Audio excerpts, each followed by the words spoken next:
Després de mesos sense activitat a causa de la Covid-19, aquest dilluns s'han obert de nou les portes dels centres de culte i, per tant, també les de la parròquia de Sant Mateu de Vallirana. Després de 2 mesos que hem tingut l'església tancada, que feia llàstima de veure-la aquí, jo sol aquí celebrant missa, sense ningú, doncs estem contents, la veritat, de poder reunir-nos una altra vegada a la comunitat, amb totes les mesures, d'higiene, amb tot el que ens demanen, però estem contents.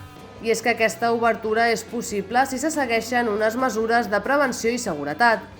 La més important, un aforament que no superi el terç, que en el cas de la parròquia de Vallirana és de 50 persones. També és un requisit la disposició de gel hidroalcohòlic a les entrades i sortides. Heu vist també que hem posat aquí uns senyals vermells al terra perquè a l'hora de venir a la comunió la gent sàpiga la distància que ha de mantenir d'espai i així ho hem anat preparant una mica tot. La parròquia de Vallirana s'ha desinfectat amb un canó d'ozó abans de la seva obertura i també abans de cada celebració es desinfectaran els espais. Tampoc es permetrà l'ús d'aigua beneïda. I com veieu, també hem posat a cada banc una persona només per cada banc i cada lloc està assenyalat amb un punt verd on la gent sap que ha de seure.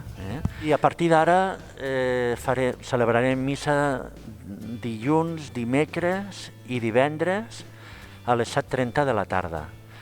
I els dissabtes i diumenges en els horaris habituals. El dissabte la missa és a les 8 del vespre i diumenges a les 9 del matí i a les 12:30 del matí. Hem parlat també amb l'imam de Vallirana i ens ha dit que de moment la mesquita romandrà tancada tenint en compte que es troben en ple període de Ramadan i és quan hi poden haver més aglomeracions.